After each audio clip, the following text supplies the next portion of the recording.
Good transition button. Hello, and welcome to Derps Talk About Games. I'm your co-host, Mango. And I am your co-host, Buddy. And today we're going to talk a little bit about Thor, Love and Thunder. But before we do that, Buddy, why don't you show the folks at home what it is we do on this podcast? On this podcast, we like to talk about, games, but we have also done every single Marvel movie in history at this point. So we just got to keep going. We just got to keep going with them. Every single MCU movie we haven't done. True. We haven't done the original Raimi trilogy. We haven't done Blade, right? We haven't done any of like the recent TV shows, which like I want to do, but I also don't. Yeah, I feel that. But yeah, so this movie, Thor, Love and Thunder, the newest Thor movie, directed by Taika Waititi. So pre-spoiler opinions. I thought it was okay. I thought there were some interesting cinematographic decisions.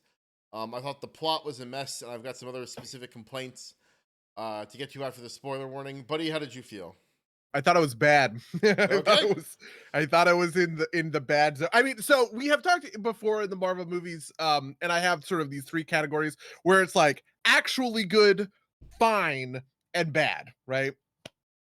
So for instance, my favorite Marvel movies, Age of Ultron, Black Panther, Doctor Strange, right? Like those I think are actually like for real very good films. And then you have this stuff in the middle. You have Black Widow, Shang-Chi, Ant-Man and the Wasp, Iron Man 2, Guardians of the Galaxy. And then there's the stuff that I think is at the bottom of the list, which is Captain Marvel, Avengers Endgame, right? And I have weirdly put more of the recent films in that section than I expected. And I think Love and Thunder, I always want to call it Blood and Thunder. I think Love and Thunder belongs in that realm. It reminds me of Eternals, Doctor Strange, Spider-Man No Way Home, all of which were movies that I did think were bad. So yeah, that's so I don't know, the kind of like barometer for me, I guess, is gonna be Black Widow, because Black Widow is like it is bad, but it's also like the most cookie cutter mediocre movie I think of the whole set. And I think this is slightly better than that. I don't think it's good, but I think it at least tries to do some interesting stuff. So I'm going to give it credit on that front. Something else I also want to say just here before the spoiler section, because I have seen this online discourse, and there's like a lot of people online who have decided that like cape shit movies are the worst shit ever, and now Taika Waititi is like an untouchable because he has succumbed to the cape shit. I do want to say that like I still like Taika Waititi in general, right? Like similarly, I didn't like what was it? I didn't like The Last Jedi, but I still like Rian Johnson as a director. And so just kind of as like a little thing, just a little bit of a plea to people to like, don't just hate, people all the time now because you didn't like a single thing that they did. That's how things go. I don't know. I just saw like all sorts of takes about how like, Taika Waititi has like fallen from grace, right? It's like, he had a bad movie, guys, right? Like, it's not the end of the world, but that's the last thing I want to say before the spoiler wall. Did you want to say anything else before that? I guess the thing that I wanted to say that was really like the weirdest and most disappointing part in a flyover view was two pieces. First, it was chemistry. Something that I thought that this movie really lacked was chemistry between the characters. I felt like they were all, it's funny. They weren't. It's sort of the opposite of stiff. They were gelatinous or something. They were gooey, right? Like there was no sort of structure to them, which sort of felt like they were not real people having conversations, right? Which is interesting because you normally see bad chemistry because the actors are stiff, not bad chemistry because the actors are too fluid, but like that's sort of what we ended up with and sort of what happened. And also the action was really dog shit. It's funny because we were talking about Fast and the Furious, and one of the things I mentioned was there was this big movement in the Fast and the Furious fandom around Fast and Furious 4, right, which was very CGI. There's CGI cars driving through CGI tunnels, right? And there was this big movement that was like, we want practical stunts, right? We don't want to watch CGI cars doing bullshit. We want to watch real cars doing this bullshit because that's cool and that's interesting, right? I have a very similar note here. all of the action was so CGI'd that it was incredibly lame, intensely boring. There was maybe one interesting thing that happened a couple of times in like the fight scenes, but otherwise it fucking sucked and I hated every second of it. And yeah, those are my two big failure points. Okay, I also have a couple of like things to complain about on the other side, but I'm gonna wait till the other side of the spoiler wall. So, want to transfer? So here's your spoiler warning. If you want to see Thor: Love and Thunder, before before you listen to this, this is your warning to go. 3, 2, 1, spoilers. So the thing I want to bring up, and I think this goes along with your kind of like character, I don't want to say it's chemistry, but like maybe along with the like gelatinousness point you're bringing up, is I think that the one of the biggest sins of this movie is it's a bad sequel to Thor Ragnarok, which is also directed by Taika Waititi, right? Like, which is, you know, and yes, we had Endgame in between, but like I think you could take like the two end games, right? And like Thor is at best one among an ensemble of characters. I think he's of relatively reduced stature in those movies, and so I can forgive a lot of what happens in there. But Thor's arc inside of Ragnarok is, you know, becoming a leader and knowing when to set it aside, and like it feels like all his character development is completely unwound at the start of this movie, right? Like he's just like Thor, almost at the beginning of Thor 1 levels of Thor, in terms of like his like arrogance, and he doesn't really pay a price for it, right? Like it's not like his arrogance is an actual problem. It's just kind of like, I don't know, maybe it's just supposed to be him be presented as being in a funk. Um, but like, I don't know. I also thought it was like, I don't disagree with the decision, but it was weird to like for them to like, you know, tease him being part of the Guardians and then immediately jettison the Guardians within like, you know, 15 minutes of the start of the film.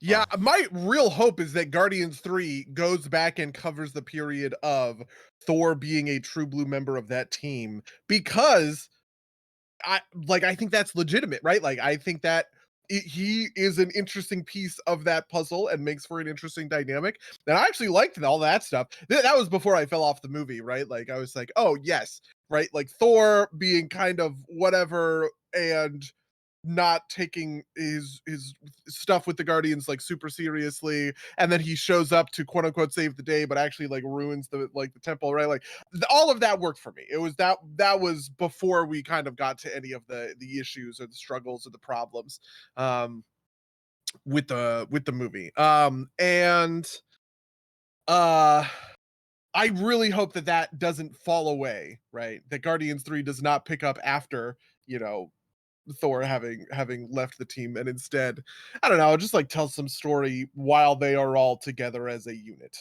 Yeah, I mean, or like maybe he comes back after this with his kid or whatever. Um, just because like the only thing that I didn't particularly like, and I don't think this matters in on Thor: Love and Thunder's terms, but in the context of that opening scene, he basically trivializes the entire Guardians team, right? Um, and obviously you can't tell that story in a Guardians movie, so I'd be interested to see how they like develop that. I do want to say that I think the trailer for this movie was pretty good in that it didn't like on its terms as a trailer, and that like all the stuff in the trailer basically is like disposed of within like the first 30 minutes. Like it's Yep. like a real kind of like bait and switch of a trailer, which I like actually. I like not having the whole thing spoiled for me. It's just a shame that the thing that wasn't spoiled wasn't very good. You know, because like Lady Thor, or not Lady Thor, Mighty Thor shows up within like 30 minutes of like the movies of this 2 hour movie, which I thought was good, right? Like I thought it was good that it was didn't get drawn out. I just thought a lot of this movie didn't make a lot of sense. I thought the plot was kind of a mess. I thought the like not the like the overall stakes made sense, but like the moment to moment stakes, I guess is the way I'd put it. Like one of my big things was like, oh, he stole the Bifrost. How are they gonna get back? And I guess that's just a thing that Zeus's lightning bolt can do. Okay, Yep. right? Like, where did that go? Like, what? Like that felt like a moment that was supposed to be played for tension, and like, it really wasn't that tense. Um, I don't know. I feel like they tried to do way too much with this movie for its runtime, right? Like, I feel like you need to chop a couple different things off in order for it to make sense as like a whole plot. What do you think? I had similar thoughts. Really, so my thing when it comes to like the acting being too fluid is also baked into this, right? Which is like it felt like the characters were not members of the overarching movie plot. It felt like I was watching 20 individual vignettes that were riffs on the same core characters, but a little bit different each time, right? Where it just felt Mm. like their relationships were not their relationships were not static, their personalities were not static. They, I guess, and maybe that is really what it was, like the riffing, right? Like the improv nature of it, right? Where it just kind of felt like I was looking at a like a badly Xerox copy of the character from the previous scene every time they kind of moved into the next scene, right? And layered on top of that are these plot problems, right? Where it's just like I have no idea what I'm supposed to care about. Am I caring about the threat that Gore poses to the gods of the galaxy? Am I caring about the kids? Am I caring about, the status of Thor's relationship with Jane? Like all of that stuff didn't fly as far as I was, concerned. And it kind of just left everything feeling a little bit like limp and a little bit hollow in the first place. Which is, in direct comparison to something like Ragnarok, which was very focused in terms of where its stakes were and what the plot was about, right? Like we meet Hela, she does, or Helia, I think is what she's called in this. Or no, Helia is WoW. We meet Hela, she does really bad, dangerous shit right off the bat and completely like fucks up Thor and Loki. Breaks And Mjolnir, right? Like, yeah, breaks Mjolnir, and we keep cutting back to her as she is taking over Asgard and getting closer and closer to like realizing her goal of becoming this like conquering warrior, like warrior god, right? So like I always felt like we were rooted in that story for the duration of, you know, Thor Ragnarok. I was definitely not rooted in the story either. Like I actually quite liked Gore the God Butcher just because I don't know, Christian Bale was sending it. yeah, Like he's not quite doing the thing that would make me like go nuts, right? Like the Kylo Ren, General Zod thing where he is a super ham and I want to quote every fucking line he ever says because they're all iconic. But he is definitely hammy in a sense. And kind of going the hardest out of all of these guys, which I appreciated. yeah. Um, I almost opened this by saying, and today we're gonna have Buddy explain comic things to Mango, because in the grand tradition, I'm probably going to ask you a bunch of questions about the comics. Is Gore a character from the comics? so he is, but the weird thing is I don't know these comics. These Okay, are from comics that I haven't read because they're relatively recent. I did read the original Lady Thor run. I shouldn't call it that. Whatever, the original Thor right. run And I remember with. at the time you said you weren't a fan of it, right? Yeah, it sucks. It is bad. And this movie it dodges the problems that book had, but it is also bad, right? The problem with that book was that it was so overbearing, I guess, in sort of the feminist metaphor, which like I don't actually really mind that stuff. Like this isn't coming from one of the like I guess I want to clarify. I have the SJW bona fides, right? Like this isn't coming at it from like the Sargon of Akkad angle, right? I am dodging it from that piece of from that piece of the puzzle. But it's one of those things where they introduced Jane and as Thor, and they turned Odin and Thor Odinson, right, into kind of chauvinist assholes out of nowhere in order to facilitate the drama of Jane becoming Jane becoming Thor, right? Which the problem there is not the feminist politics that underwrite it. The problem there is rewriting your characters to be completely different just because you want to turn them into like a foil for the new character, right? In the way that like people talk about how, and again, I dispute this. I'm raising my right hand to God. I dispute this. But in the way that people talk about how Luke feels like a betrayal of the Luke Skywalker in Luke in the Last Jedi feels like a betrayal of the Luke Skywalker that they know and love, right? Like the one that they want to see. It's the same sort of thing. Thor and Odin and a lot of other characters in that initial run with Jane Foster as Thor are really different characters, and it sucks. It just sucks to read that, right? So yeah. Well, But I don't have the same bona fides as you do. And I do think there was a betrayal of Luke, but I will say that like at least the more considered criticisms of that comic that I read at the time were driving at that. Obviously, they pinned the reasons for that on like political motivations outside of the world of the comic, which you can dispute or not, but like I to your point though, right? Like this movie is bad for different reasons. There's one moment that really points to that, and it doesn't really make a lot of sense. My theory is that like maybe Taika Waititi wanted to do more of it, and the Marvel people didn't let him, because it like Gore calls her Lady Thor, but like it's not like he's like a chauvinist or anything. He's just like, this is the problem, right? And weirdly enough, there just hasn't been a good example of it that I can think of in any of these, like in any of these Marvel movies where they have these like female empowerment moments, right? I'm thinking about the "I'm just a girl" moment from Captain Marvel. I'm thinking about the big moment with all of the women superheroes from Endgame or whatever, right? Like it's completely hollow because the stakes of the story have nothing to do with that. I guess maybe you could make the argument, yes, in Captain Marvel, technically speaking, the relationship she has with one character who is not in the fight scene that she plays the "I'm Just a Girl" song in, right? That relationship is a sexist relationship, which she punishes him for, right? At the end, with this Jude Law's character, who she blasts into a mountain or whatever. I don't remember his name. I don't remember any of those characters' name. But like for the rest of the movie, right? It's like, okay, you're gonna sell me on this female empowerment anthem, but the real bad guy of the movie is the Kree Supreme Intelligence, who appears to her as the feminist coded character, like Annette Bening's feminist coded character, who is Marvel, and it's just like, what? This doesn't make any fucking sense, right? Like, make it make sense, right? And then in Ragnarok, or not in Ragnarok, and then in Love and Thunder and Endgame, there's just nothing, right? Like, there's no interact. Gore could be from an entirely asexual species for all we know, right? I guess actually that's not true. We do know that he has a daughter, so yes, there are male a daughter who he loves very much, right? And like the whole like, exactly. But it's not like he's like, he doubts her power. It's not like when he pulls her, and I was actually sort of expecting something along these lines, right? Like he pulls her in and he says, "Oh, there's something different about you," right? And I thought that he was going to make it about the fact that she is like him, right? Like a mortal who has ascended to godlike power, essentially, right?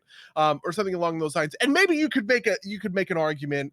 You could see in that moment that he would say something shitty and sexist. And okay, we have set it up, right? He is a dickhead because he is sexist, sure.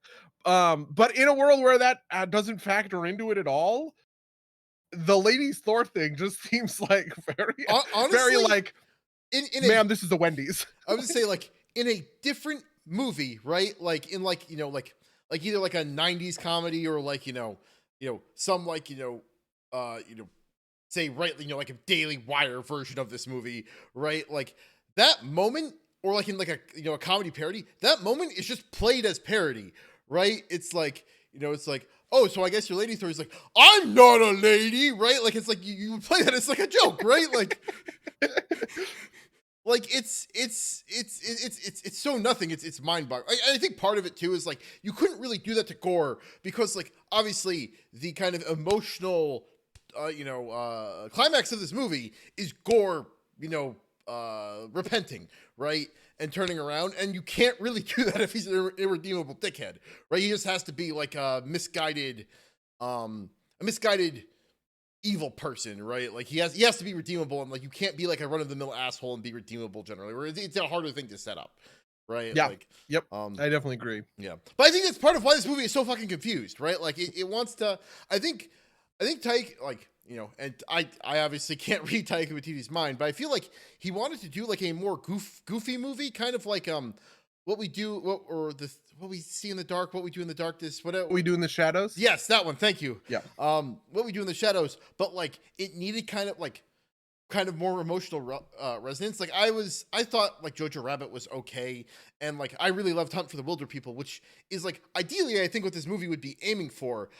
But I also think that like I don't know, maybe I want to blame this on the suits. Maybe they were trying to make it more of that like Marvel humor stuff. I will say, I thought most of this movie avoided the bathos trap that a lot of other movies in the Marvel hits into, but the jokes were also kind of bad. So it's like the problem with the humor wasn't like the bathos element. I thought they just weren't good jokes. Like Jane Yeah. riffing on her Yeah. on her catchphrase. I thought that was just like not funny, right? Like In a weird way, I actually do think it falls into the bathos bath, but it doesn't fall into the trap just because the whole movie is so soaked in it, it doesn't matter, right? Like, the movie has such a fundamentally comedic tone no matter what, that I sort of didn't mind. In the same way that, like, for instance, I've been watching. I don't know why I keep watching on repeat. Pop Star, Never Stop, Never Stopping. Right, a comedic. I guess I want to say mockumentary. It's a little bit of a mockumentary, yeah. right? Of this music biopic of like a modern pop star. That movie includes plenty of bits that are absurd and comedic and bathos funny, right? But I still that world works because it is fundamentally a comedy, right? And I can still take sort of the emotional stakes of Connor and his friends having trouble, even if the movie itself is built on this kind of humor that is close to bathos humor, right? I think a similar thing happens in Thor. I actually kind of was on board for the premise of these emotional stakes. But you just kind of sink into it because that's the kind of guy Thor is, right? That's kind of the story this movie is. It is not an otherwise dead straight movie that includes a couple of choice moments where you get this severe whiplash. It's just sort of soaked in it, so you never notice it. There is no whiplash. There's no dissonance, right? See, I But kind it of just I kind of disagree with you. Like, I think this movie tonally wants to be like a screwball comedy or a parody, like you're saying, like Never Stop Popping, but it kind of emotionally wants to be a rom com almost, right? Or like maybe not rom, but like one of those like I don't know dramedy. I'm not getting the, but like it's a comedy, but underlying it is like a serious message that you take seriously, and like the emotional moment has real emotional stakes.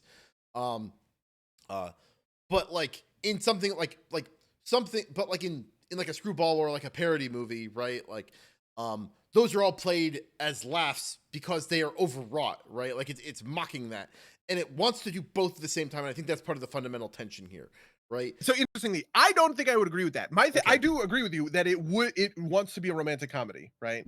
Or maybe a bit of a screwball comedy between like these two characters, their exes, they're fighting, whatever, supervillains together, etc. But I think that it fails on the level of just delivering that, right? Which is the opposite of the bathos problem. The bathos problem is a movie is successfully delivering on these things, and then the bathos undercuts it, right? Right. This one, it just doesn't deliver in the first place. There's nothing for the bathos to undercut because I don't believe these characters, their relationship, and none of that stuff works But it's even on its own. so I agree with you, but it's trying to do that, right? Like Jane Foster has cancer, right? And that is not played for laughs, right? Like we're supposed to feel bad that she is dying of cancer, right? There is a second there's another emotional climax where Jane chooses to pick up the hammer again to save Thor, and this is her dooming herself to death, right? Yeah. And like honestly, that moment like kind of works in its own microcosm. Like I felt the feelings I was supposed to feel, but it felt hollow because the rest of the movie doesn't really like build to that, right? Other than like it's like you said, it's like a bunch of vignettes, right? A bunch of vignettes that are disconnected, and maybe part of that is just because when Jane's holding the hammer, she doesn't show any of the cancery parts, right? Like I don't know, it just it just doesn't work, and like the plot points don't quite work, right? Like I guess Thor can now hand out the power of Thor to a bunch of kids for a little while. Yeah.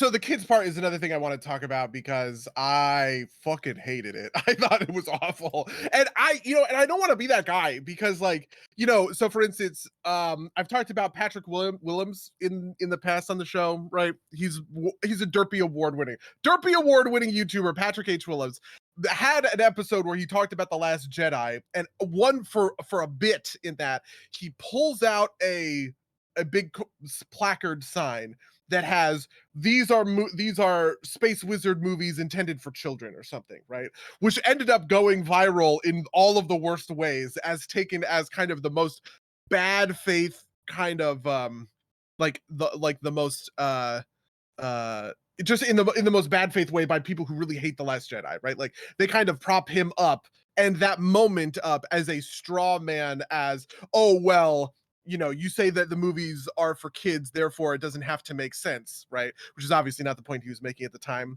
But it is that underlying sentiment is something that I am attuned to, right?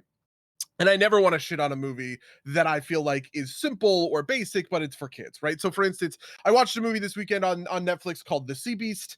It just looked, and by the way, you should watch this. It's actually kind of cool. It is about monster hunting pirates who go out and kill, giant leviathans or whatever. I guessed the plot points when I saw that the first monster looked pretty lovable in the first 5 seconds. I was like, I bet that they're going to realize that it is wrong to kill these monsters and that the monsters are good actually, and that pirates hunting them is bad. And that is exactly what happened. But I also know that it's a kids movie, right? So I'm not going to hold that against it. That's fine, right?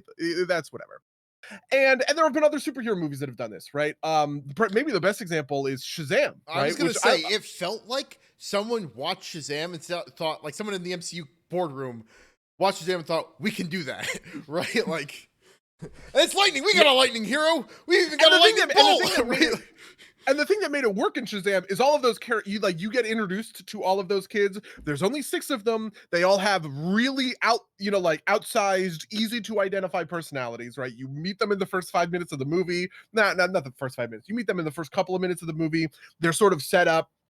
He has a deeper relationship, obviously, with Freddy, but like all of the kids have their own thing, and you kind of get it. Oh, boom. Now the fat kid is the super buff guy with the strength of Hercules, right? Boom. The kid who talks really fast has super speed, right? Like all of that stuff just makes sense. And I can immediately see it. If I was, a dad, I would show this movie to my kid and I am sure that they would go apeshit for it.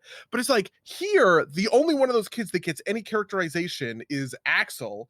And we don't even really stay with them for longer than just being a part of this bland action scene where individual like moments are sort of played for laughs, right? They all choose a different weapon and one of the girls chooses her stuffed bunny rabbit as a weapon and is shooting lightning out of its eyes or whatever, which I guess is like I like on a purely like visual comedy level, I get that or whatever, but it just feels, I don't know. I hated it. I thought it was bad. I wish they didn't have it in the movie. Like, Yeah, I get what, like, the kids being there as kind of like, as stakes makes sense because, like, it also like part of the problem is like there's no reason, like the only reason we care that Gore is going to kill all the gods is going to kill Thor, right? Like, yeah, we actually don't care about any of the other gods. In fact, most of them are antagonistic, right? Like,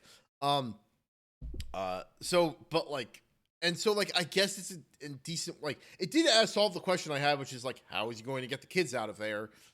Sure, right? Like, it was bad. It was bad. yep.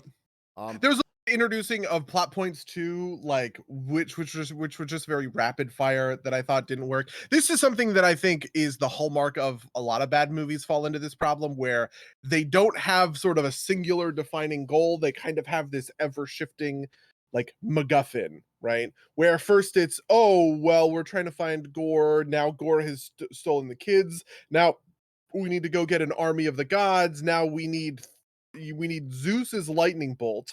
Now we need, it's just like all of these pieces of the puzzle are like it's like building a house of cards essentially. Each time, you're trying to get higher and the whole thing is just like flimsy and rickety and I can barely pay attention to what thing that they're looking for. And I was like, is this supposed to be a payoff that they did need an army and that the army that they needed was the kids or what? I don't know. All that stuff. Yeah. I do want to say there was one thing that I thought was very good looking in this movie. I really liked the whole sequence that like it seemed like it was an homage to a trip to the moon. Like the fight on the moon with like I think it was like a lower frame rate. I thought that looked really cool. And I enjoyed that whole section quite a bit. On its own terms. Um, I don't know if it really did a ton for the plot, but it looked cool, and it was my favorite part of the movie, just because I thought it was like interesting cinematography and interesting visuals. Do you have any thoughts on that? I so I guess I did like that part on a visual level. I didn't like any of the action in the movie. The one thing that I thought was clever in the action in the movie was Jane had this ability to shatter Mjolnir into its individual component parts and do stuff with it. And that was it. That was really the end of it. I didn't think any of the other action. In fact, I thought a lot of the action was like noticeably really bad from a CGI perspective, right? When it came to just like when you're watching Thor. Okay, so the thing that I talk about when I talk about the action in Man of Steel that really hits me is the impact, right? Where and the mechanics of it are very simple. It is the camera follows the fist, and then when it punches the person in the face, the camera switches to the face and follows the face as it goes flying, right? Superman punches Zod, and then the camera follows Zod as he, blasts through these buildings, and that gives the action this sense of weight and impact, right? Because you are watching, Superman zoom into the scene and smash this guy at a million miles an hour, and he goes like flying, right? So just on like a raw momentum kind of preservation of motion level, it really works for me. The action in this movie was always rooted on Thor, which I thought looked really bad because it just makes it all feel hollow and like he's not like you can imagine he's in like a green screen room and he has a Nerf green screen rod and he's swinging the rod around and that's the hammer and he's smashing into these things and they go flying in every which direction, but like all of this feels entirely weightless, right? Like there's no uh that's really it. There's no weight to it, right? Because the camera never moves with any of the hits, with any of the punches, right? um And, and so that was the stuff that sort of drove me up a wall when it came to the action. And then there was some stuff later. There's a little bit of like the 1v1 where Thor is fighting Gore, or maybe like Jane is fighting Gore, and they kind of do these like hammer versus sword, axe versus sword kind of like tete-a-tetes. And those are maybe okay. Those maybe like rise to okay. But otherwise, yeah, like yeah. to say it. And like I think there's like I could see like an argument that the point was that it was supposed to feel weightless because Thor is so strong. But I tend to agree with you that that's still like not great. I think it's every frame of painting who is a YouTuber who hasn't released a video in a long time. But I think He got a new job. He quit YouTube. oh, did Actually. he? Mhm. I Yeah, believe he he has. posted like a thing about it a long time ago. I think it was him, but he posted a video about Jackie Chan action.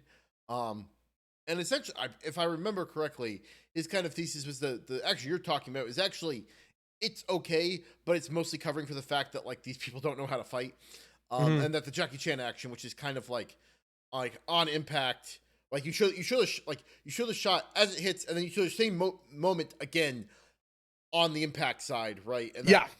um Yeah, that is the thing that he identifies, is that when you hit a guy, you actually cut back 2 or 3 frames and show the hit again because it's so fast. Like obviously this is all going at 24 frames a second, right? It's going so fast that it just kind of powers up the feeling of the hit because our eyes can't process the individual frames or whatever.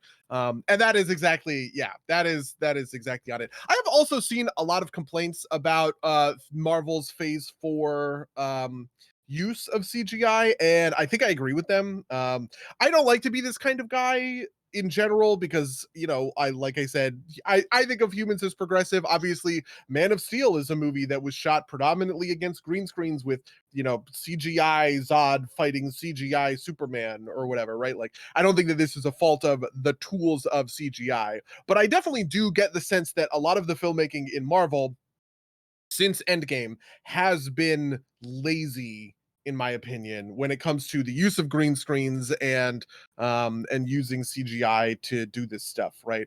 There was a post on Twitter that was just like making the rounds where it just showed a really, really poorly like green screened element of, you know, like each of the last four movies, which I think is like it was like Shang-Chi, the Eternals, Thor, what's the other one? Oh, Doctor Strange, right? We're just like, you know, these guys are in it, like are in a green screen. They're not actually interacting with the world around them, and it's bad, right? It looks bad, and it looks awful. And I really agree. I really agree with those. I think that I think that they are pretty not great, pretty bad. They're pretty. Yeah, like I think we've officially entered the kind of like, you know, the too much phase of the MCU, which you know didn't need to like come around, right? But like it's weird. It just feels like it feels like both like on like a meta level and on like an individual film level that like things aren't being thought about as much.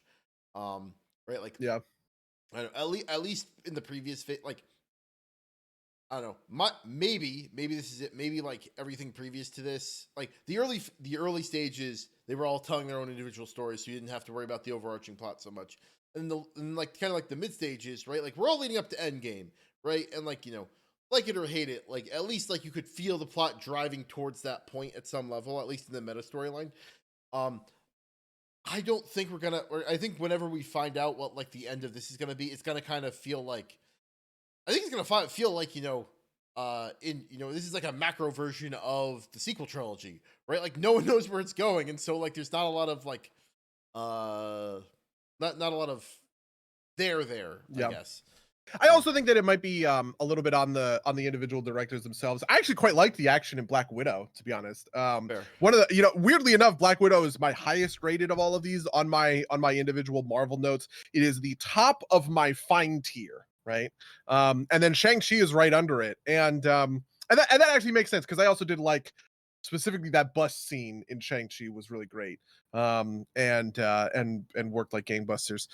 So, you know, like maybe it's just like an individual, I mean, to I your don't know, point though, director's level. I feel like the bus scene was a lot more real than like any of the other fight scenes in that movie, right? Yeah, Because yeah, you know, definitely. less green screen, right? You know what? You know what it reminded me of actually is Black Panther. Right. One of the things I really liked about Black Panther is that first fight scene in South Korea, where they're, you know, they do that car chase and there's Claw, and she does the thing where she hucks the spear and, you know, stops the whole car on it, which is sweet, right? Like it reminded me a lot of that action, which I also thought was very good. Lou in the chat says it also feels like we've reached a saturation point, so maybe we're less forgiving of the flaws. I definitely think that that's fair and that's true. And I also just think that to me, it's a lack of structure, right? One of the things that defined the phase 2 and phase 3 films of Marvel was the Avengers movies, right? You had Avengers, you had Age of Ultron, and then we'll kind of put Captain America, where every 2 years we had this big meetup that kind of touched all of the pieces of the universe, right? So we got to kind of keep track of and keep tabs on not just these individual characters but their relationships with one another, right? Whereas ever since Endgame there's not that core lineup, that core like Avengers lineup Yeah. anymore. And so even though we are seeing Wanda, for instance, crossover with Doctor Strange, right?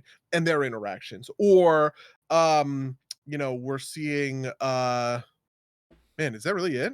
I guess they're really Guardians just and having, Thor. yeah, I guess Guardians and Thor is the only other one. Shang-Chi, there was nothing.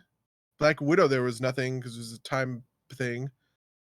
No Way Home, I guess, was Spider-Man and Doctor Strange. and Eternals had nothing. So yeah, it's just like there's nothing like rooting them there together, right? Whereas having that kind of beat every 2 years of boom, Avengers movie, boom, Avengers movie, boom, Captain America, which is also sort of an Avengers movie, right? Kind of keeps like it keeps like the universe sort of contained, and we get to kind of like touch base with everybody. And on top of that, because and it's weird to say this because everyone hates him now, including me, because you know the allegations are pretty fucked up.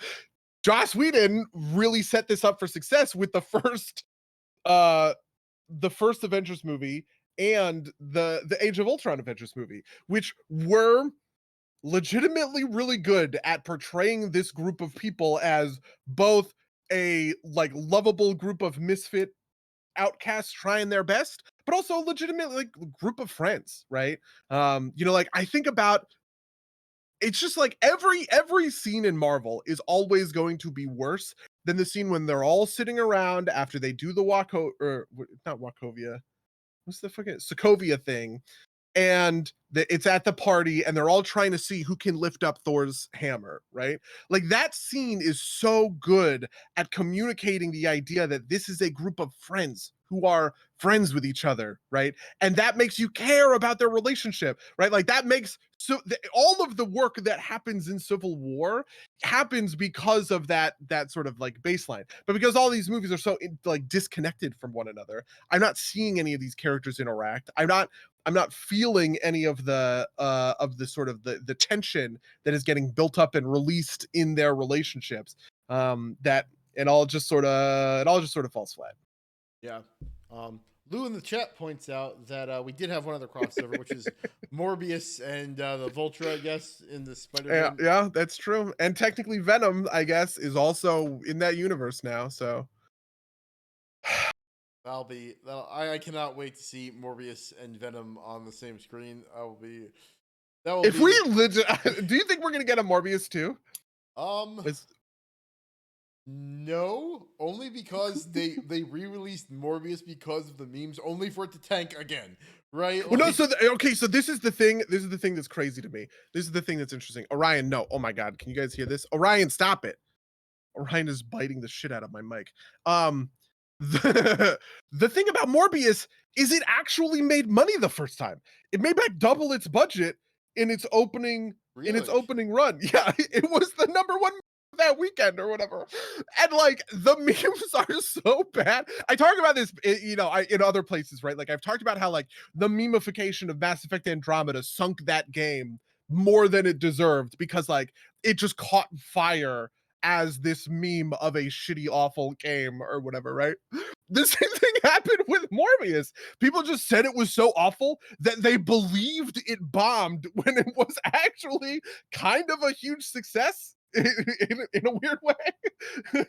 Which I think is kind of neat and interesting. Maybe there will be a Morbius too, Yeah. and I will fucking shoot myself. I could see Morbius as a character showing up again. I don't know if it'll be Morbius too.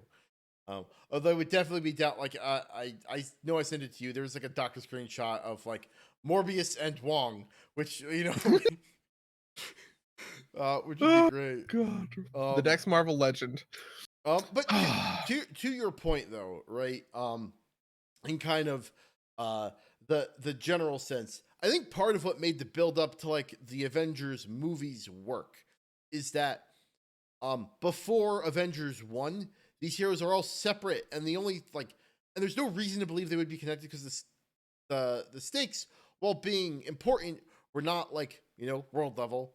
Um and you know, you had this little bit of connecting tissue that was like Nick Fury that kind of showed up at the end of every movie to be like, and we're gonna connect this eventually. And you're like, oh boy, right?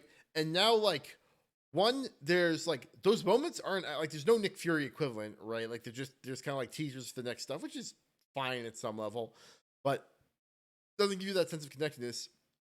And two, there's not really like a good reason why there shouldn't be other people around for the most part, right? Like, you know, if you know, like for example, in this movie, right? Like it's like, oh, we will go to Omnipotent City and rally the gods to get an army. Why don't you call Stephen Strange, right? Like, see if they've got a couple sorcerers they could lend you or something, right? Like, well, you know, We know everybody's For the connected. Eternals, who Yeah. are canonically essentially gods, right? You're Yeah. like, Gilgamesh is a fucking god, right? And you can imagine that you don't even have to pick up many. You just pick up one or two. Pick your fucking favorite. Who did you like most? Bring them along for the ride, Who is right? willing to take a paycheck, right? Like Community Johnny hasn't been in a movie for a while, needs a paycheck. Throw him a couple, like, million Yeah, bucks, right? there's the moment in Eternals, right, which is 2 movies ago at this point, which feels incredibly important and monumental, where you learn that the Earth is harboring a baby celestial, right? And it starts to hatch, it starts to birth itself from the crust of the planet, and now there is a reaching hand and half of a head sticking out of the Pacific Ocean, and it hasn't been touched on in any of these other movies. What is going on? Like, I don't know. I honestly keep forgetting that the Eternals is a thing. Like, you know, Yeah. honestly, just thinking about it, that'd be a good way to get rid of them. Is just show like a screen, like a shot where like Gore has killed all of the Eternals, and we don't ever have to think of them again, right? Like, Yeah, I mean, there's all this stuff with the Black Knight and Blade, right? Which, by the way, is in my vague recollection of comics lore related to this stuff with Gore. I'm pretty sure the cursed blade that the Black Knight has is I don't think it is the Necro Sword, but it is related to the Necro Sword. Like they have a I don't know. I guess they have some sort of sword genealogy in there. Also, by the way, I'm also pretty sure this is true, but I am not 100% certain. So this is like buddies maybe misrememberings. I'm pretty sure the Necrolord, the Necrosword is the thing that created the symbiotes. I'm like it is the source of like the venom symbiote alien species out there. And like the black goo that like Gore is dripping is like the fucking craziest symbiote of it all, right? I don't know if that might be I might be misremembering, but I'm pretty sure that that is the lore connected behind all of this stuff or whatever. well, But it is all disconnected, right? And the worst part, and you know what? Honestly, this is really what it comes to. The worst part is when things do connect, they don't connect like they connect in a way that punishes you rather than anything else, which is what I talked about in the Doctor Strange movie, where I felt like where fuck you for caring, right?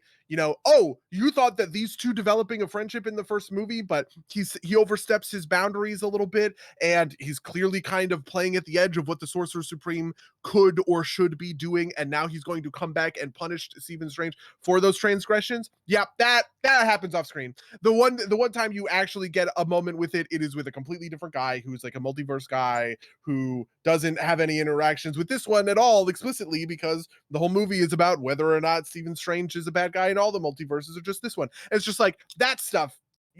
Even if it were to be there for me to care about, right? I can't care about it because when I do care, I'm slapped in the fucking face. yep. I mean, you can to your point about like the sword genealogy, right? We've learned that weapons have personalities now, I guess, right? Like, I mean, also to your point about like kind of like, I mean, this is taking it back to the movie pretty particularly, right? Um, like there is and like the moment where Jane kind of traps the blade of the sword and then like lightning bolts it, right, to keep it from like reforming. That doesn't make any sense because we don't have any reason to believe that the Necro Sword will repair itself, right? We haven't seen that, right? Like, there's just like so little thought to like cause and effect, I guess is the way to put it, or like foreshadowing, I guess. Like, it feels like there's a bunch of cut scenes where you could just be like, oh, they break the sword once and it doesn't work because he just puts it back together and whatever, right? Like, that's like a classic setup for this, right? Like, in that moon fight, right? Like they break the sword. They're like, hooray, we've done it. And then he does a thing and it comes back together. And then the rest of the scene happens and everything's honky dory, which makes the whole point, which makes, Jane trapping the sword blade in Mjolnir and lightning bolting it makes sense. And it doesn't happen and it doesn't make sense.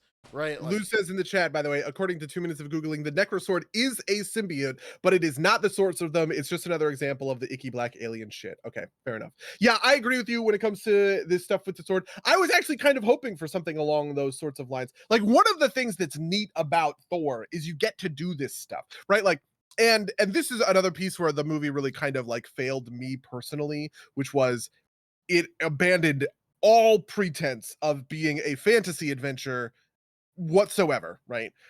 Even in Ragnarok, I had talked about how there's this underlying plot thread, this kind of like C plot, where even though Thor is off doing space adventures, right? Um, on on Asgard, you have Heimdall, who is sort of like leading this resistance, right? And all of that stuff felt like it was grounded in the sort of fantasy adventure, right? Like the sort of Lord of the Rings epic that the tone that Thor should be playing in, right? In the same way that the tone of Guardians of the Galaxy should be leaning into this sort of sci-fi stuff. All of that is completely gone in Love and Thunder. There isn't a second of it, really. Because I don't know, I guess just Taika Waititi hates it or something. I don't know. But like one of the things that you can do with But he that is having doesn't. these. He did Ragnarok, right? Like he clearly knows how to do this, right? Like That's true. That is fair. Because like like one of the things that I think is very cool about the Thor, like the Thor stories in the movies is that Mjolnir breaks and he forges a new axe, and that's his whole thing in Infinity War. And he's in this crazy forge, and he's harnessing, and the star is like hitting him, but he's just such a fucking badass that he can take the power of a dying star as it heats the forge for this special, like metal or whatever, right? Like you can do that stuff with Thor comics, right? And if you think that the Necro Sword is cool enough that you want to give it a fucking name, you can do that sort of thing with it, right? You can say, "Oh, you aren't the only one with a weapon forged in the heart of a dying star," right? Or maybe it's a weapon pulled out of the event horizon of a black hole. Or maybe there's a moment where Jane is fighting him and she's getting the upper hand because she does the thing where she cracks Mjolnir into a million pieces and is harrowing him with all of the shards, and he's like, "Oh, I can do that too," and he cracks the Necrosword into a million pieces and like displays this level of power from the sword, right? But you don't get any of that. You just get shadow monsters. yeah, and hey, I actually thought like in addition to the moon scene, the parts where he like stabs his sword in the ground and like the shadows kind of draw forward. I think that was cool cinematographically, but you're just like I don't know, I don't know. It just doesn't do it for me here. It's not great, not great. And I like What is the upcoming slate of Marvel movies? Do we even know? uh. I mean, there's supposed to be a Blade movie at some point. I don't know if that's technically in the Sony side universe. Um, what else? Here, let's Google it. I now want to see it. All right, your full list. This is from May of this year.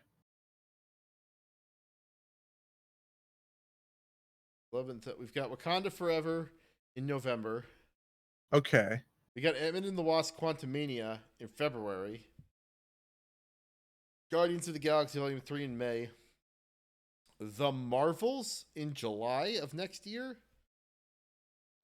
Which I think is supposed to be Captain Marvel 2. Looks Yeah, like. it's got to be, right? Yeah. Apparently, there's another Fantastic Four movie. Ugh. But we don't know anything about it. Okay, Captain America 4 is another one that's coming. right. Maybe X-Men, Blade,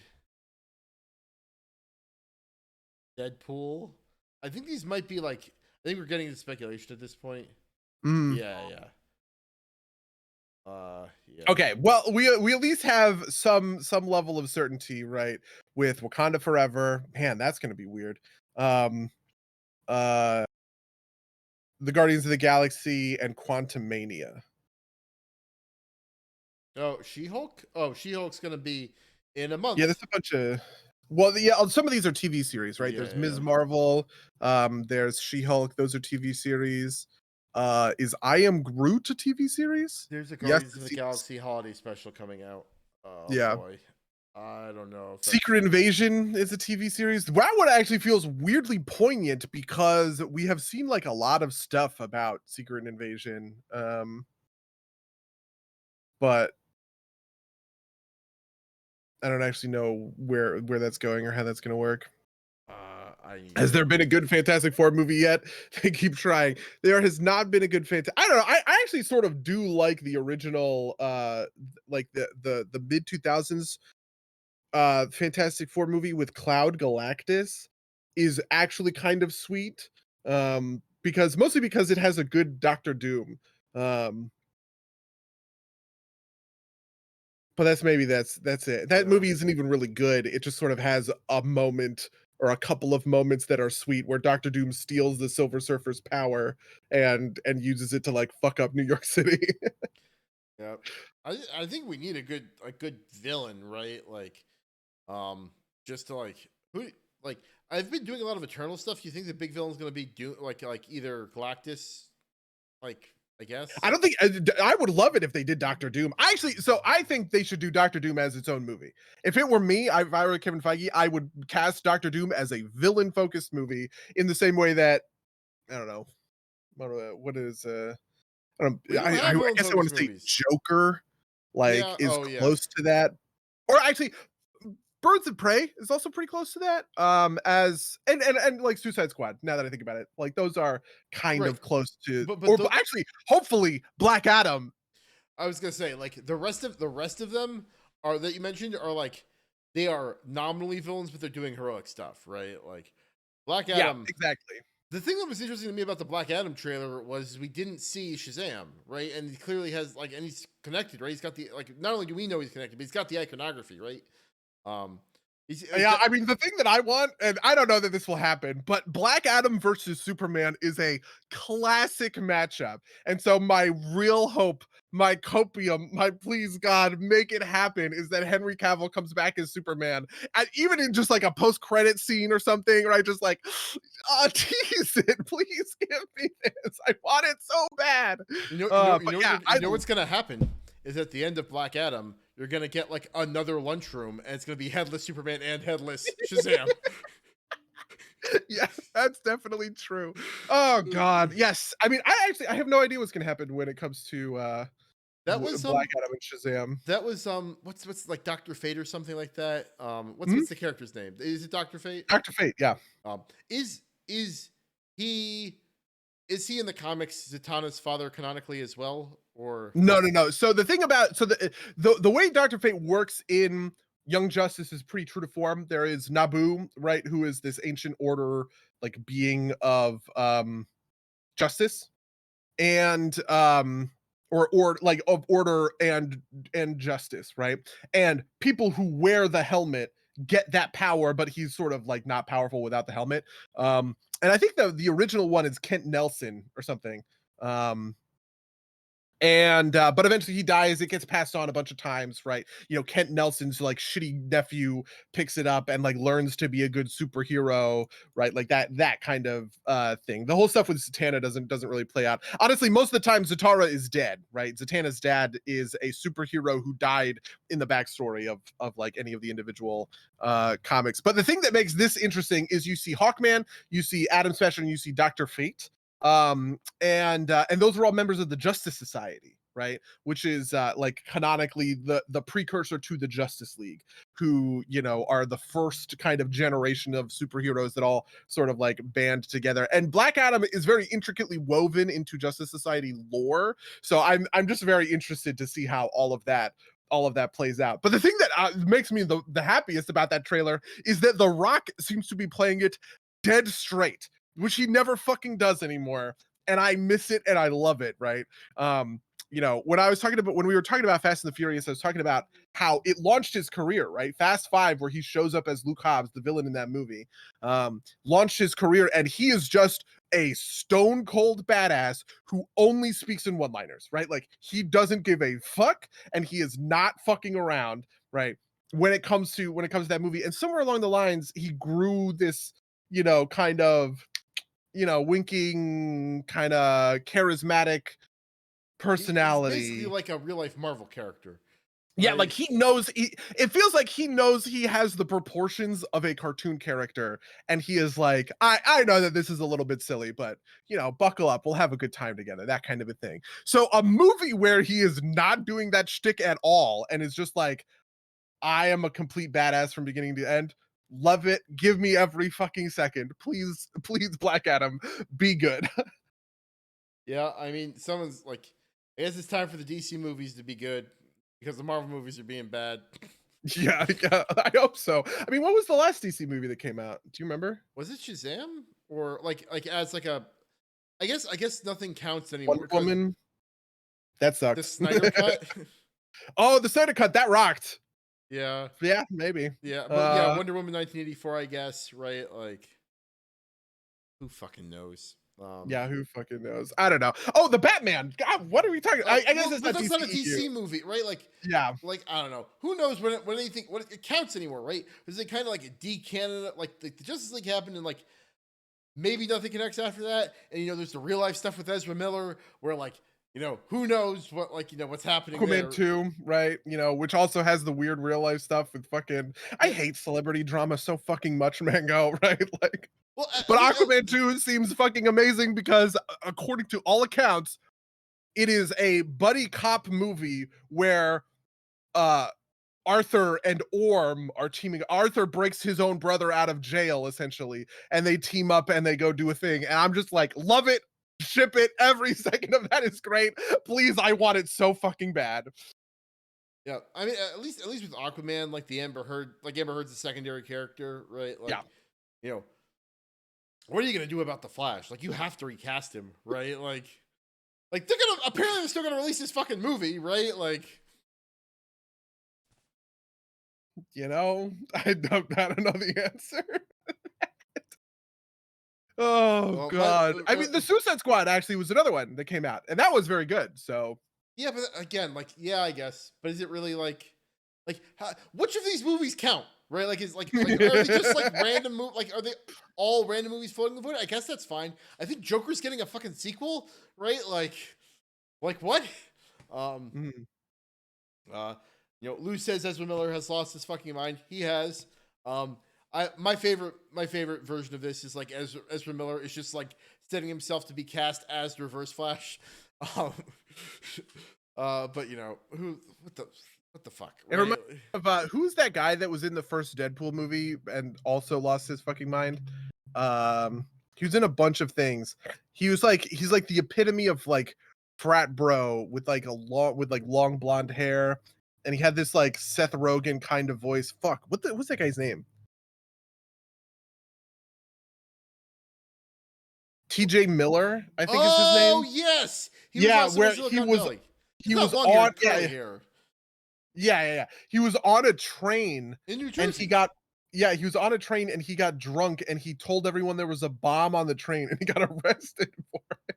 It's like, what are you doing? Like, why? Why are you ruining your whole life like this?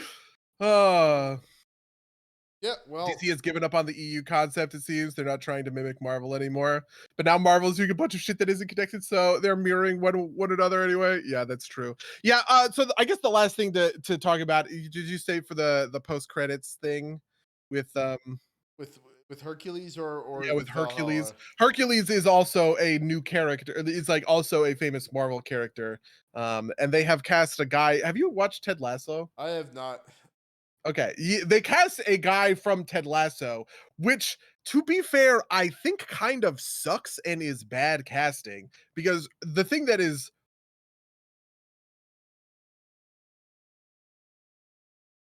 I guess my thing is with Hercules is they sort of absorbed Hercules' character into Thor in a way.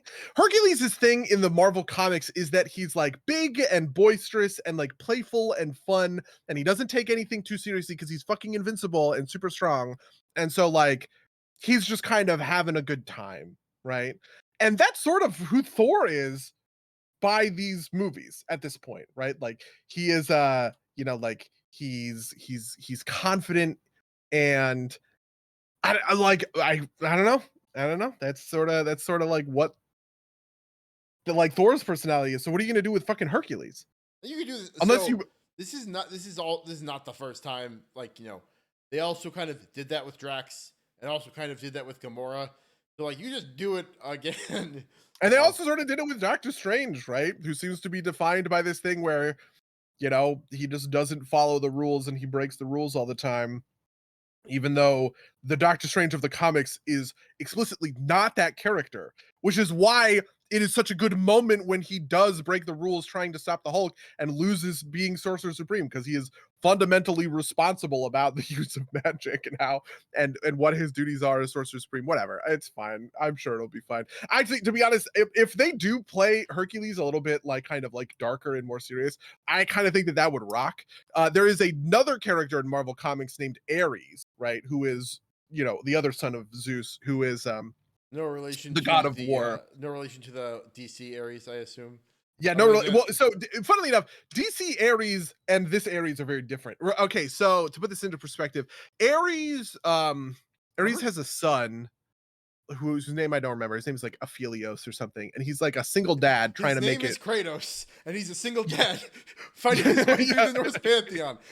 That would be the greatest crossover, right? If like Kratos shows up in this movie and it's Yeah, well, so part of Thor lore from this time of the comics, right, is that Ragnarok happened and Thor and the like the whole Asgardian pantheon, they all die, right? And this is leading up into the run of comics that I talk about all the time that I really love, the J. Michael Straczynski run, where he brings Thor back, he brings Jane Foster back, he brings back Donald Blake, the character, like the human persona of Thor, all this other stuff. And this is the basis for a lot of the Thor mythos we get in the comics. But before that happened, there was an Avengers lineup, right, with which was called, I think, the Mighty Avengers, which was Tony Stark is the head of Shield. He finally has the chance to cherry pick his own squad of Avengers, where he doesn't have to listen to Thor, he doesn't have to listen to Steve Rogers, right? He gets to do what he wants, and he's going to do it his own way. And he goes to Carol Danvers, right, Ms. Marvel, Captain Marvel, I guess, but she was called Ms. Marvel at the time. And the two of them together kind of brainstorm what like the perfect Avengers lineup would be, right? And includes like, whoever. It includes Black Widow. It includes obviously the two of them or whatever. But one of the things that they do is they go, you know what? We really need Thor. And then Carol is like, you know what we really need? Wolverine. And then Tony Stark is like, I kind of have the perfect guy for that. And he introduces Ares, who is the god of war and a huge, like fucking badass, super strong powerhouse like Thor, but he also fucking murders people and like plays to win, basically. So much so that by the way, when Norman Osborn takes over as head of Shield, right, which is like a thing that happened in that line where like Secret Invasion happens, Tony Stark is blamed for that. Norman Osborn lands the killing blow on the Queen, on the Skrull Queen, and like his thunderbolts sort of rout the enemy, and he gets to take over Shield after that. Ares sticks with him because Ares isn't fucking loyal to Tony. He just doesn't care. He just wants the paycheck of being a super badass Avenger, and he becomes a bad guy. And then he later gets crushed by Asgard, which sucked and was super lame. But anyway, if they did Ares, I would be happy with that. Is my point. fair enough. Fair enough. Well, we're well into the back half. So, how was your 2 weeks? Oh my god, my 2 fucking weeks. Honestly, the biggest story of my 2 weeks, I don't know if you saw any of these tweets, is my insane Hearthstone run. Which is maybe just the craziest thing I have ever done in the game of Hearthstone, just ever, basically. So I played a new deck, a Quest Hunter deck.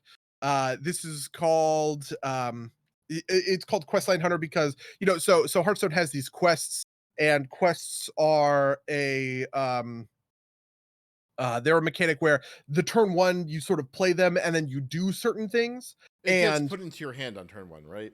yeah, it always starts in your opening hand, and it's generally speaking your turn one play, right? And then it wants you to do certain things throughout the game, and then there's a big payoff reward at the end, right? The original quests typically were just one really powerful card. So, for instance, the Mage quest, the really powerful card was an extra turn spell, right? You got to take an extra turn after this one. The Priest quest was a card that let you set your like you reset your maximum health to 40, so you could full heal and then gain 10 health and just like heal the shit out of yourself all the time, that kind of a thing. um Then there was a second set of quests which rewarded you with a new hero power, and the new hero power was like a really strong thing for the rest of the game, right? And sometimes the new hero power was, it doubles your battle cries for the turn, right? Or the druid one says your choose one spells now choose both, right? So you get both effects for your choose one spells, that kind of a thing. And that was the deck that I played the last time I went really hard on Hearthstone. I was playing a quest warrior deck that was all about attacking with weapons and spawning these 4/4/3s. And it was a very niche deck that was nowhere in the meta, and I basically invented it sort of out of nothing. But I just rode that deck for as long as it was like legal, basically. To win, right? And then the new version of quests are called quest lines, which is that when you complete a certain number of objectives, you actually get a little benefit, right? So you do two things and the quest flips and advances and you get something. So for instance, in the quest hunter deck, the first reward is you can now use your hero power, deal 2 damage to target minions, right? And then the second reward is your hero power is set to 0, right? And then the third reward is a minion that makes it so that every time you cast a spell, you reset your hero power, which obviously costs 0. So, you're slinging spells and hero powering their face like the whole time. I picked up on a quest hunter deck that I thought was cool, basically. I just saw it on Twitter, right? Like Hearthstone top decks, whatever, just sort of like it popped up on my timeline. And I was like, oh, that looks actually kind of like a pretty neat deck. Let me take a look at this. And I loaded it up and I went on a just like an insane winning spree. I won, I think it was 41 games in a row, or not 41 games in a row. It was 41 games and 3 losses with the record of 26 or 27 wins in a row, right? Such that I was like blazing through some of these ranks. And I was just like, how is this fucking possible? To have, like, is the deck this good that I'm just completely like blowing out the entire metagame? And the answer was kind of yes, to be honest. But the crazy thing is, after 3 days, right, I started losing, which is maybe just like my MMR must have been through the roof at that point, right? You can imagine winning 25 games in a row is Right. going to pump your MMR really hard. And so I would eventually go on a huge losing streak. I almost got to legend, actually. I was in Diamond 1 and I was 2 or 3 wins from being legend. And then I went on a huge losing streak. I lost. I think I went like 6-18. So I won 6 games and I lost 18 of them. Or I no, it was 6-15, right? Which obviously is still amazing. The deck has a 72% win rate over time. It's just that I got very close to legend and then fell back down to Diamond 3, Diamond 4, basically. And since then I've decided to refine the deck a bunch because there's some stuff in there that I don't think is working quite in the way that I want it to. But it is I don't know, I was addicted to it. I was addicted to it. I was just like, I have to keep running this because it is so interesting and it's so fun. And I want to go to bat for Quest Hunter, even though I know my friends are not in here. But I got a lot of shit when I told people about this winning streak because they were like, "Oh, Quest Hunter fucking sucks. You loser. I can't believe you're playing Quest Hunter." And I just want to say, hold your horses, buckos. Because Quest Hunter fucking rules, okay? And is actually a good deck. And a lot of this comes down to folks think that Quest Hunter is an uninteractive deck, right? Where you're just kind of sending spells face, right? In order to get your quest objective. But I have come to realize that it is an insanely nuanced deck to play. Maybe even better than I am capable of piloting it, because there have been real times where I know that I misplayed so fucking hard and I should have, like earlier today I was playing and I looked at it, I was like, 3 damage face is better than killing this 3/3, right? No, that 3/3 ended up doing 9 damage to me. I should have fucking killed it. I would have been fine. I just needed to have some fucking like patience or whatever. And I think it's like a good and interesting uh I don't know. It's a good and interesting sort of take on the format of of a quest deck. Though the interesting thing that I'm looking at now that I'm seeing these stats with this hunter deck is that I played 11 rogues and I beat every single one, which actually makes quite a lot of sense because it is hard to beat classes that have healing. Like Paladin can sometimes be a counter, even though I'm 3-1 against Paladin with that deck, just because they have a lot of ability to heal themselves and protect themselves from sort of the onslaught of damage. Priest is also pretty similar to that, right? Like I'm 3-2 against Priest. Druid, I'm 4-3 against Druid or whatever. But Rogue, it really seems like rogues and mages, both of whom do not have self-healing tools all that much, were kind of feasted upon uh by this deck. The new version of Questline Hunter that I'm playing, which is a little bit faster. I have actually been running into the mirror quite a lot. I am running into other Questline Hunters, which is kind of crazy because it shows that in 5 days, like this deck can explode out onto the metagame as a real like kind of contender that kind of came out of nowhere. And a big piece of that is Prince Renathal. Have we talked about Prince Renathal at No. all? Okay, so the next Hearthstone set is Murder at Castle Nathria. It's set in the Shadowlands, and the promo legendary. They always do this when they reveal the new Hearthstone expansion. The promo legendary is Prince Renathal, and he says, "Your starting health is 40, and your starting deck size is 40." Right, which some people thought to be a good thing. Right, which was, oh my god, I'm never going to fatigue, right? If I'm playing a really deep control deck, for instance, it is actually really good for me to run this card because I'm just going to have a lot more, all of the cards that I want to include, I get to include them. This is untrue, right? Like anyone who really thinks about it for a second realizes that no, actually running a 40 card deck is bad actually because it means you are adding first of all Prince Renaissal, who's just a 3-mana 3/3 or a 3-mana 3/4 natively, right? So a bad card, nobody would run that card in a deck otherwise. And you are also adding the 9 worst cards that you cut from the 30 card version of your deck, right? If you want to think about it in those sorts of Sure. terms. Every deck is a collection of the best 30 cards that you can you put for your archetype.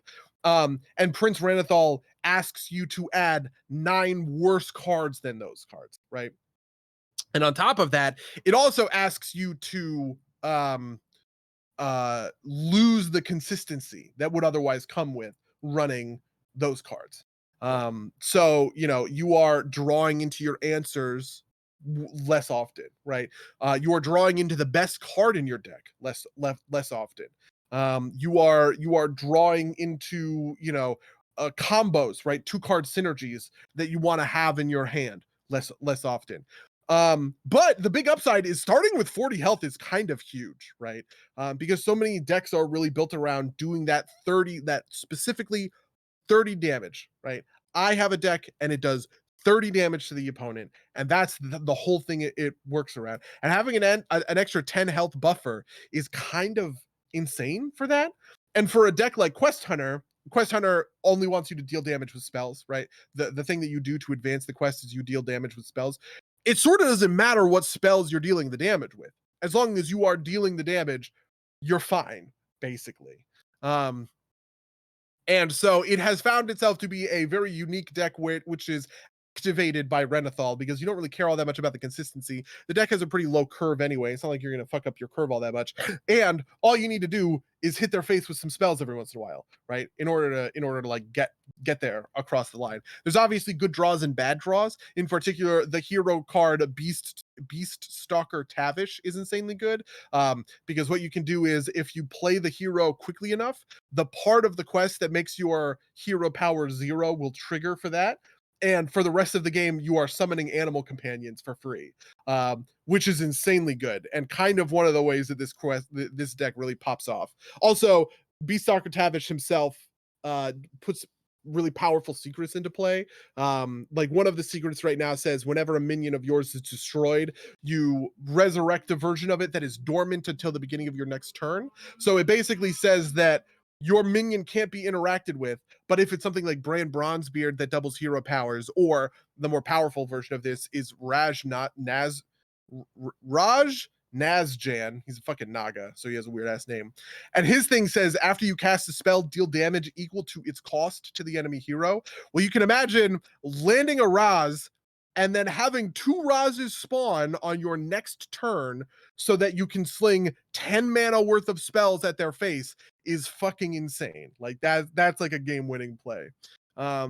So that's it. That's my after action report. Fucking Questline Hunter is nuts. I'm trying to play this deck to legend. This is the fastest I have ever climbed and the farthest I have ever climbed, because normally I just kind of peter out somewhere in platinum when it comes to Hearthstone, because I am typically not doing the thing that I did all weekend, which is just loading up games for no reason. Normally I am playing to the quests in my quest log, just to get like, oh, play 3 games of Mage or whatever else, right? But I don't know. We're gonna do it. Maybe by next time we do the podcast, I'll be legend. We have a whole rest of the month to get there. Fair enough. Best of luck. Sounds like quite Thanks. the journey. Yep. Well, on my side of things, I saw the best superhero movie I've seen in a while.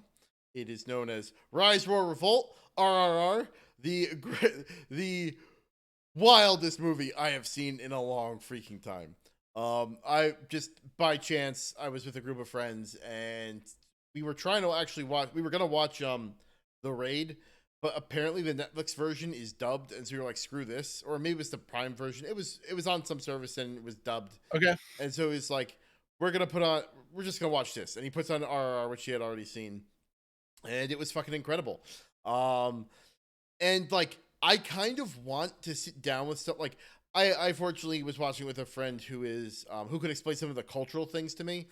Um but a lot of it's pretty obvious. But I also want to sit down with someone just like to explain like if the kind of style of this movie, like like a lot of this, like a lot of like Bollywood stuff gets kind of like, I don't know, mocked maybe online for being unrealistic, but I think it's like a stylistic choice, right? Like I think the director here knows what he's doing and is doing it on purpose. This kind like it's kind of like a superhero movie, right? And it's ridiculous. Like the way our one friend pitched it to us was, so 40 minutes into the movie, 40 minutes into this 3-hour movie, these two protagonists finally meet each other, and there is a child who is stranded in the middle of a river. And the way they save this child is they tie themselves to a rope, and they both jump off opposite ends of the bridge, or like opposite sides of the bridge, and they swing past each other, right? So the one that's coming down grabs the child, right? And as they are passing, the other one has a flag. This flag is the first unofficial India flag of India, right? Because this is a Raj era movie. He dips it in the water and he wraps himself in it. Or no. So as they meet in the middle, he passes the child off and trades with the flag, and the other guy wraps himself in this flag, and like that's how he there's like a fire too, and that's how he survives the flames, is by being wrapped in the flag of India, right? Like, oh, it is like, and that's not even the craziest stuff, right? I won't spoil it here, but like it is an absurd movie. It is a ton of fun. I highly recommend it to everyone.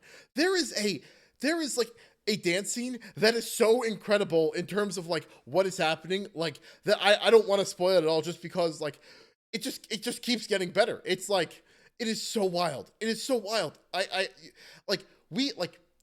it feels like we're hitting like the climax at like the hour and a half point, and like we're just watching the movie, right? It's like, oh, is this almost over? It's like, no, we just hit the midway point. It's like, what the fuck, right? Like there is so much. I highly recommend everyone go watch it. Like, we need to do an episode on it at some point just because it's so incredible. Yeah, there was a Patrick H. Williams episode about it before it got picked up by Netflix, right? Which was, the conceit of that episode was, he was like, no one is talking about the biggest movie of the year so far, which is obviously RRR. And the thing that I think is interesting about RRR from that perspective is that it is a truly star-driven blockbuster experience, which is not something we've really had in a long time, it feels like. Which is to say, it's not based on anything, right? Like it's not a franchise or anything along those sorts of lines. It is the biggest movie star in the country, the second biggest movie star in the country, and the most famous director in the country, all grouping up together for their one big, blowout thing. And like it's crazy to put it in those terms because, like, could you pitch what is the American version of that, right? Like, The Rock is probably the biggest movie star in the country. Who's number 2? Uh, I don't even know. Chris Pratt, Yeah, maybe. I don't maybe? know. Like, I think you could maybe draw parallels to Top Gun Maverick, right? Like, you could maybe like the thing that made sense to me. Like, this movie feels almost kind of like Independence Day in a way. Um, Sure. Yeah, I mean, uh, that was huge, right? Jeff Goldblum, Will Smith. yeah.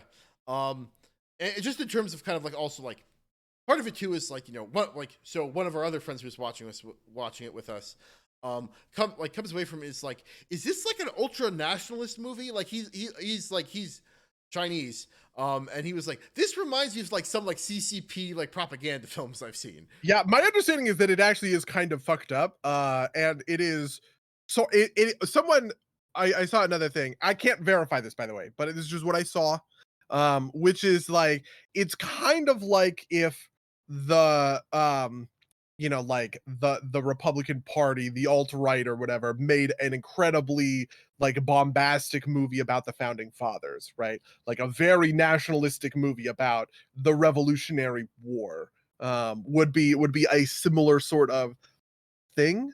Though obviously, right, like it's See, weird I saying the so Republican Party. Just like imagine like a very conservative Republican filmmaker. Imagine Michael Bay. Imagine Michael Bay makes a movie about like George Washington winning the Revolutionary right, War.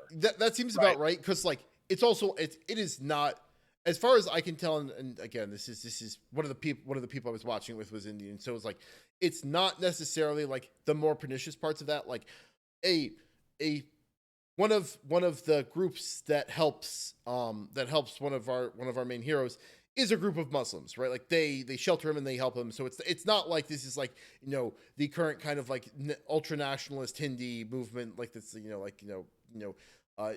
for the Hindus, right? There are positive Muslim characters. They don't play a particularly prominent role, but they are good, right?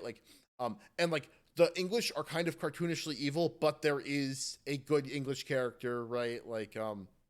Uh, so it's definitely very, but it like I feel like that makes sense. Like I said, I feel like Independence Day is kind of like in this vein too, right? Like something that I saw like over Independence. I watched this over Independence Day weekend, and something I saw on Twitter just coincidentally around the same time is like in Independence Day.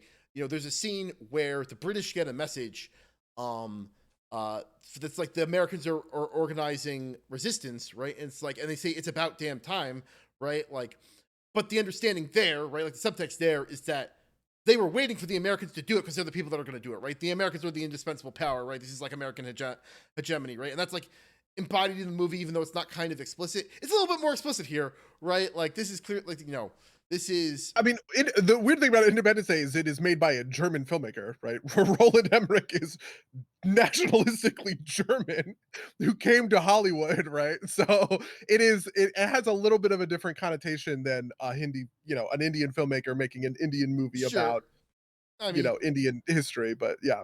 and there's also kind of like, you know, the Raj also wasn't great, right? Like, it's not like, this they are, telling stories out of school, right? Like, and all that gets muddied up. But still think it's a great movie. I still think it's definitely worth watching. Um, it's super over the top. It's super fun. I've also seen it compared to 300, which is maybe the thing that makes me want to watch it the most, Yeah, just that makes because sense. it is over the top action, history It movie, like a historical movie that is so stylistically insane that it's not actually accurate, right? Like, Yeah, I mean the thing though is that like 300 like has a kind of like Greek myth kind of attitude toward it. Imagine this movie is if like have you seen like the pictures of like like Abraham Lincoln riding a bear or like Ronald yeah, Reagan riding a raptor? yeah, It's like that made into a movie, but for India, right? Like, yeah. um, but it is like that level of absurd, right? Like it is like it has to be. I don't want to spoil any of it, but it has to be seen. And also, like, there were some cultural points that I didn't get, but were explained to me. Like, like one of the characters basically like he gets hurt and then he gets healed, and like when he shows up again, it's a big moment. And it was explained to me like he's basically in the form of like Shiva the Destroyer at that point, right? Like anybody who like is familiar with like is familiar with the tradition would be like, oh, that's what that is, right? Like, so like it's crazy, and it's worth watching, absolutely. Even if there's maybe some bad elements to it, it's still worth watching, I think. Um, on top of that, I also watched a weird amount of Community. It was kind of like a thing that we had on in the background. So we actually, so it turns out that like the Netflix got rid of the first D&D episode, but Amazon Prime did not. So we kind of skipped around and watched a bunch of it. Hell yeah. I love that show, right? Like it was great going back to it. It felt like warping. It's been a long enough time that I didn't remember everything super well, but like it felt like wrapping myself in a warm blanket.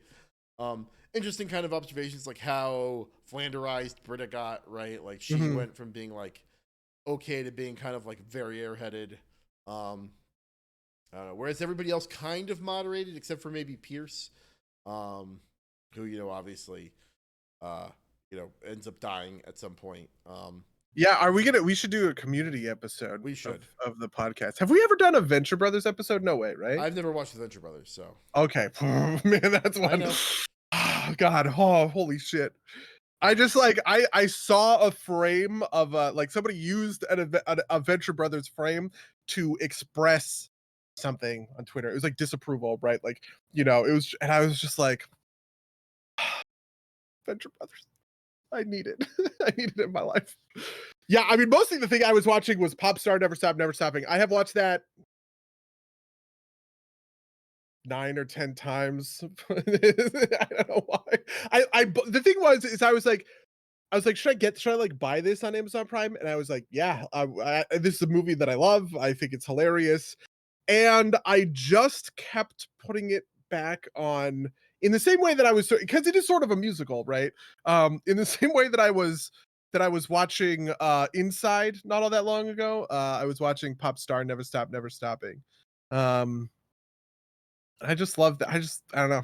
It is an incredible piece of filmmaking, and it sucks because it bombed at the box office, right? There was a tweet thread going around that was, there used to be these parody movies, right? Whenever a genre would get too big, there would be a parody movie that would kind of take it down a peg, right? And there just hasn't been anything like that in the last however many years. And it's because Walk Hard, Popstar, they came together. Have you ever seen They Came Together? Oh yeah. No, that's by the Stella Group, which I love. Right? Yeah, like, yeah. It's got Paul Rudd, my favorite guy. All of those movies bombed at the box office, right? So there's just like not a lot of room for. I don't know. There's just not a lot of room for it. But Popstar is so good. Like, and we're about. So we've got Walk Hard, we've got Popstar. We're about to get the trifecta with like the semi-serious Weird Al biopic, right? Like, oh yeah, actually, that's true. We maybe should do an unofficial trilogy of those three movies. Yeah. That would be good. Oh man, we already did Walk Hard, right? Like, oh, yeah, I fucking love Walk Hard. Also, so this is all while I was playing Hearthstone, right? One time I was watching Popstar, and then they did a bit that reminded me of Walk Hard, so I paused it. I started playing Walk Hard. I watched the entirety of Walk Hard, and then I went back into Popstar. This sounds like a B movie bit, right? Like or Pop Star, but every time he says pop, it's Walk Hard. The thing about Popstar, maybe I should save these opinions for an actual eventual episode, is that it just is full of good bits, right? There's a deleted scene that I didn't actually know until I started listening to the soundtrack on Spotify, right? And they have a bonus song which is called Fuck Off, right? And I was like, what is this song about? And the lyrics to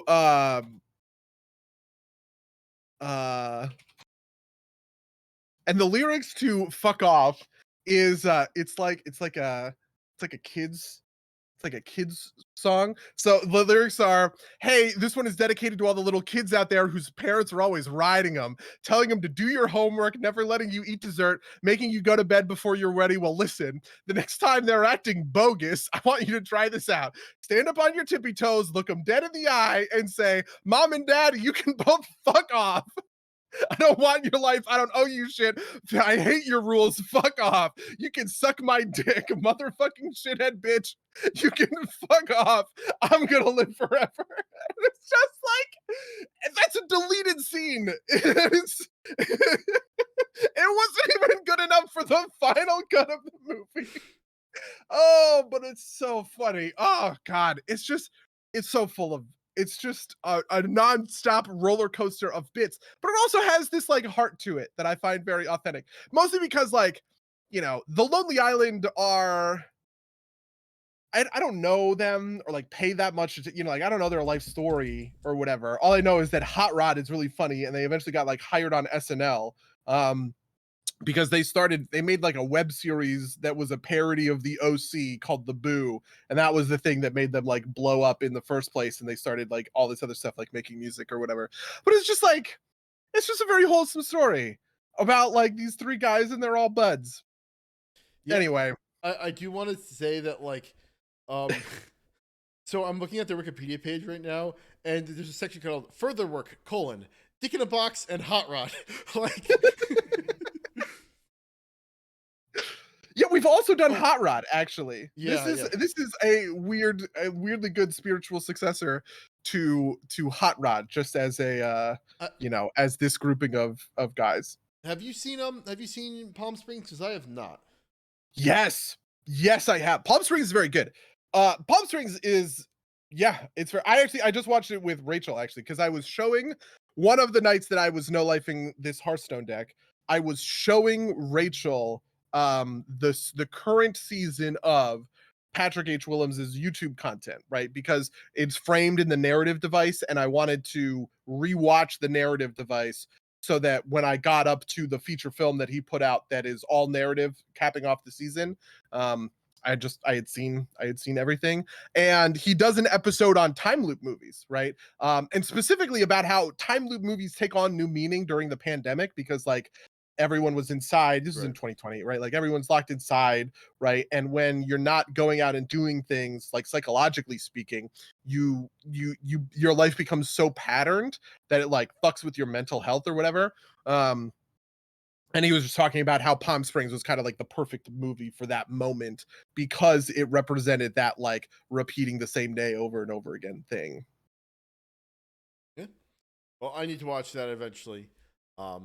But we've kind of run towards the end of our time. We've run over. Do you have anything else you want to talk about, or should I close this out?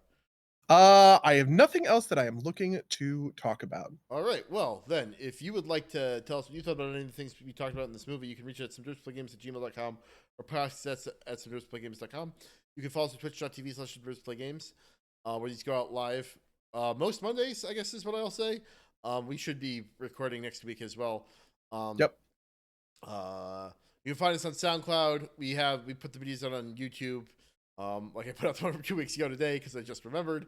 What else? We're on all the podcast apps. Rate and review us. We're on Spotify. Do whatever you want.